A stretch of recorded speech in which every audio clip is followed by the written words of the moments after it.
Hello and welcome to True Crime Rocket Science, the most authentic voice in true crime. Washington State University, WSU, their criminology department deserves credit. The fact that WSU were investigating Koberger prior to the murders, that's underestimated, that's underappreciated in terms of the Idaho murders.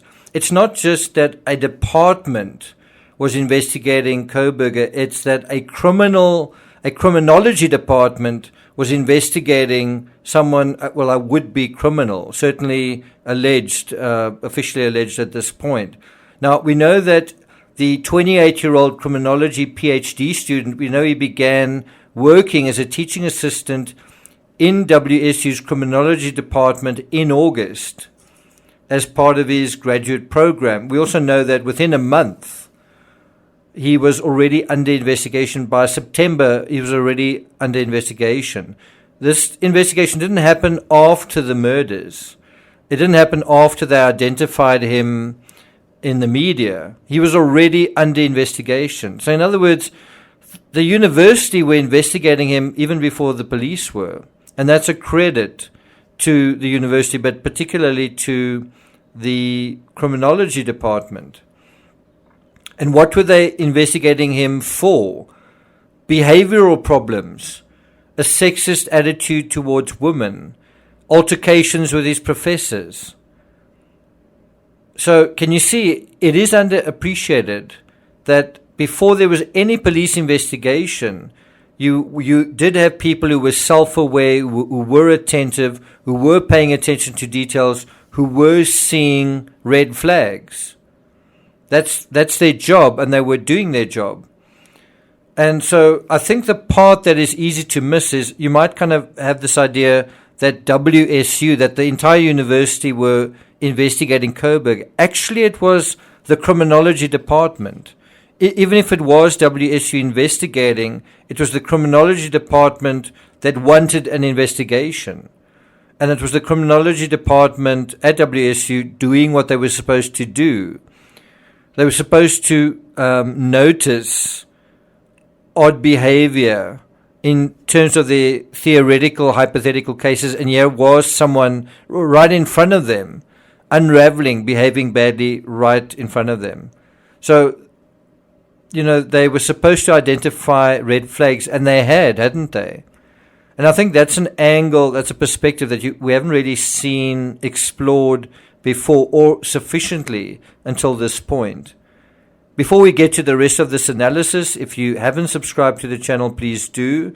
I just want to invite those of you who are unfamiliar with this channel, who are unfamiliar with me, to bear in mind that my true crime journey, my journey into this genre started 10 years ago today with the murder of Reeva Steenkamp. And we were friends on Facebook, and I didn't know I would be going on this journey. The case didn't happen, and I said, great, I'm going to go into true crime. I kind of just got sucked into it.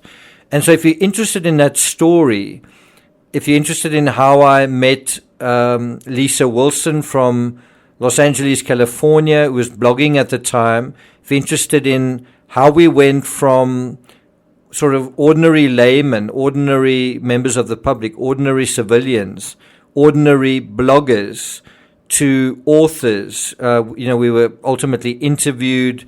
We got into quite a high-profile sort of situation.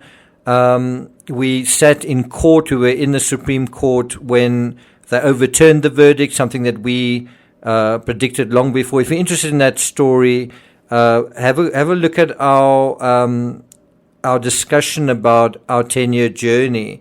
It's on YouTube. I'll put a link to that in the description. If you're enjoying this episode, please like, share, leave a comment, and let's get started. So we know Koberger's own classmates had flushed Koberger out as kind of a bad apple and a black sheep. And I think they even used that term, that he was a black sheep of the class. But the thing that really exposed him was bad Teachergate, the incident that involved essentially an intervention by the faculty.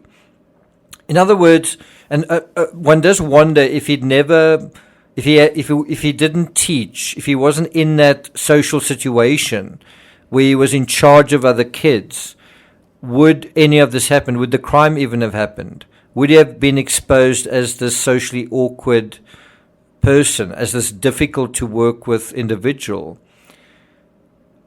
And so the other thing to bear in mind is you're not just talking about a handful of disgruntled criminology students, right? It was 75 kids. It was at least half the class that had also realized something was seriously rotten in Denmark with regards to this person. When they complained to their professors in criminology, it seemed the criminology professors agreed as well. So once again, the criminology department at WSU was picking up red flags at every level with regards to Bryan. Professors, Bryan's PhD peers, also the sophomores Bryan was teaching. And this wasn't after the fact. This wasn't, he appeared in the media and they realized, let's have an intervention. It started almost immediately when the semester began. We know that on September 23rd, 2022, he had an altercation with the faculty that he supported as a teaching assistant, specifically with Professor Snyder. Someone we don't know, who hasn't been identified, but presumably from the faculty, met with him on October 3rd. That was a month and a half before the murders. And they were wanting to discuss norms of professional behavior. This is how you should treat other people. This is how you should interact with other people. This is how you should talk to people. This is how you should deal with people. On October 21st, that's now less than 3 weeks before the murders, Professor Snyder from the faculty, from the criminology faculty, emailed Coburg about ways that he'd failed to meet expectations. You are not behaving in the way that you need to behave. They picked that up. And then on November 2nd, barely 10 days before the crime, graduate director, that's the graduate director of the criminology department, I'm assuming, Willits, and the person who drafted this letter, I presume from the faculty as well, met with him to discuss an improvement plan. And they shared that improvement plan the next day in an email dated November 3rd. 10 days later, he committed this crime. So we can see that in September, October, and November last year, the Washington State University Criminology Department was fully cognizant that they were dealing with a problem child in Coburger. I think they just didn't realize how big that problem was and how long it had been going on. But good for them. It shows they were self-aware enough to identify something rotten in their midst. I think far too much emphasis has been placed thus far on a false impression created of Bryan, and I think a lot of that has come from social media, but also from the blowhards, the experts that have been recycled on and on in the mainstream media covering this. A false impression created right in the beginning when we didn't really even know who he was, of Bryan as a criminal genius. Simply because he was studying criminology, he had to be a criminal genius, approaching the level of a Hannibal Lecter-like serial killer who was using his criminology, because he's a PhD, to outsmart the authorities, when clearly he wasn't outsmarting anyone. In fact, he only outsmarted the authorities arguably for a total of 47 days, and you could argue it was barely half of that in reality. I mean, they saw his vehicle on day one. Someone actually witnessed him at the crime on the second one, like immediately after that. They saw his bushy eyebrows. So did you know, according to the Times, quote, Koberger ultimately was fired not because of his conduct around female students, although that was a serious enough problem. But that wasn't why he was fired. He was fired because of his failure to meet the norms of professional behavior. He was failing to act normally and to act properly. And that was the one side of it. And the other side was that his interactions with faculty members And his poor performance as a teaching assistant was also in another way that he was failing to meet the norms. He wasn't working, in terms of his job, he wasn't working in an appropriate way. In other words, Bryan was basically seen and found to be behaving badly in a general sense. That's beyond his bad attitude to female students. So one kind of gets the idea that it was his poor social interactions with his peers, with his lecturers, with his classmates, with his students. He wasn't really interacting in a proper way with them. But then there's also bad Teachergate. It was that and bad Teachergate. And so clearly being confronted about his attitude, which was bad Teachergate, that was that confrontation, only aggravated his attitude. According to Insider, he appeared to become uninterested in grading assignments from all his students. And one of his students, Emily, said afterward, meaning after bad Teachergate, after that intervention, where 75 students criticized him, where he's put right in front of the class, and the professor said, have at him, go criticize him. Let's treat this like a trial. And it felt a bit maybe like a witch trial in that sense, or a kangaroo court in that sense. It's not really the right way of having a trial. But the point was that Emily said he wasn't a great teaching assistant. Emily was a criminology student. She said that she found Koberger difficult to work with. And you kind of get the sense in general that he seems like a difficult character.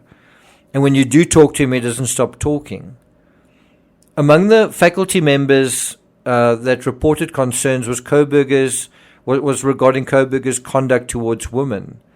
Multiple female students complained that Koberger made them feel uncomfortable. And you do have a sense that, was he grading them more strictly so that they'd come to him afterwards and then he could have power and control and he could kind of ask for favors?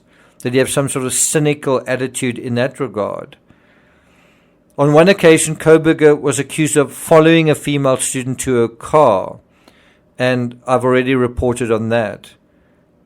But ultimately, WSU's Criminal Justice Department opted in December to fire Koberger as a teaching assistant. It wasn't just that Koberger sucked as a person. He sucked in his job so badly he was fired. They didn't just complain about his job, they fired him. And so what this does is it really elevates bad Teachergate, the timing of it, the social dimension to it, the social death aspect to it, as central, very central to the Idaho student murders. It's not just that that's something interesting that happened peripherally. It's central. In fact, it's hard to imagine Koberger, if he committed the crime, that is obviously still being tested and something that is within the legal process. But if he committed the crime, would he have or could he have done that without bad Teachergate? If you take that away, you take that intervention away, you take that confrontation away, you take that humiliation away, I dare say you may have just had a lonely PhD going to class and just trying to get through his day, just doing his thing. In other words, if you take bad Teachergate away, I think you would still likely have the funhouse doing its thing and continuing at full swing. According to Phil Weiler, the vice president of University Marketing and Communications at WSU, Koberger doesn't currently have a teaching assistantship and also is not currently enrolled at WSU. So I don't know whether Bryan lost his PhD or was being kicked out of WSU. I don't know whether that was what he was facing as well. I wouldn't be surprised. But as much as the criminal faculty was spot on about Koberger being a bad apple, I think the intervention was a serious error. I think that was a serious mistake from the criminology department.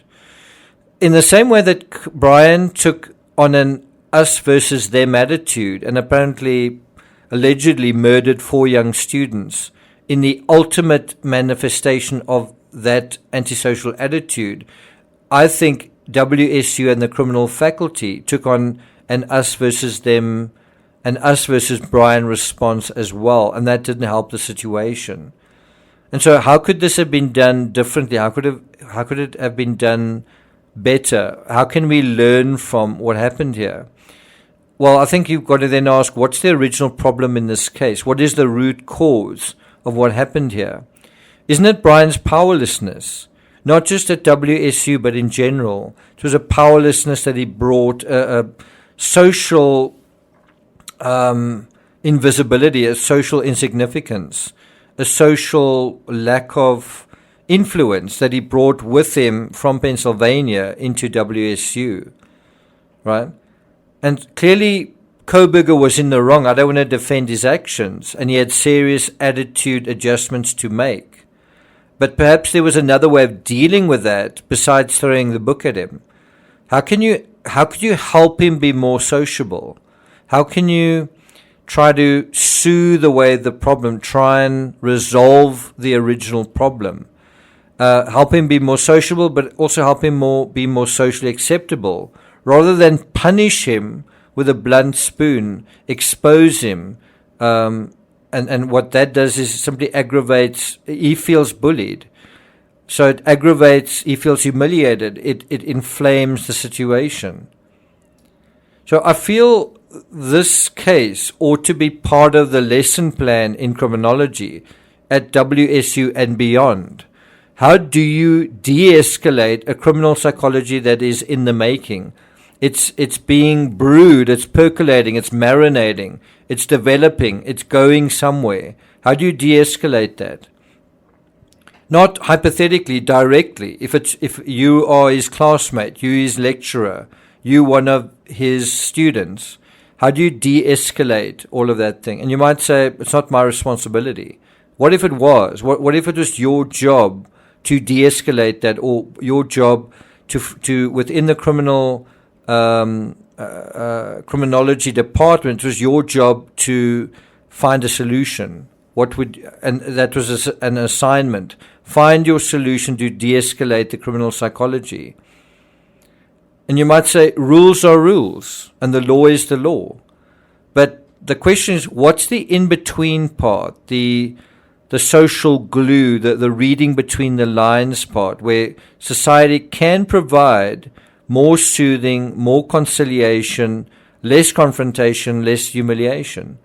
You might say, it's not my responsibility, but if you take that responsibility, if you said, how could one solve this, either as a citizen or as some person affiliated with a department, or both, what responsibility do you have ultimately to your fellow man, even if it's a fellow man that you don't like?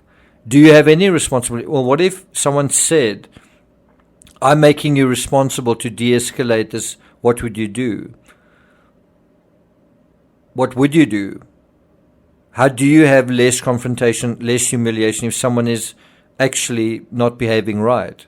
How? I don't know. But what I do know is that humiliation is what feeds this destructive behavior. And isn't there a way to deal with a problem in a social setting like a school, like university, like a classroom, that doesn't involve humiliation? Surely there is. Sometimes a soft touch is what's needed. Someone to simply lend an ear or extend a hand of kindness. You might say, no, that's passé, that's not the real world. But what if you could also say that soft touch can make all the difference? What if you said, if lives can be saved, if one life could be saved, isn't doing something like that, isn't that worth it? Isn't it worth finding interventions that work at school and university level? Maybe you could save one life. Maybe you could prevent one mass shooting. Maybe you could prevent dozens of mass shootings. If you could, wouldn't that be worth it? Food for thought. Now, I'm not going to take it further than that. I am going to be covering Nicola Bulley and a very interesting perspective. I hope you think it's interesting. I thought it was. In terms of the dog Willow, and what that dog can actually contribute to this case. And that's not something that, because I am some kind of criminal genius, I figured out. I figured it out completely by accident when I went to a store to get lunch earlier today, your time, but it was actually yesterday lunchtime, my time. It's already Tuesday morning, my time. But and so what happened was I drove there with my dog, and my dog did something I don't think he's ever done before. He did something totally unexpected, and that has given me a big epiphany, a big insight into the Nicola Bully case. And I want to share that with you. That'll be within a live stream I'm doing about an hour from now. That's 10 p.m. Pacific time, so look out for that. Thank you for listening, and I'll see you guys next time.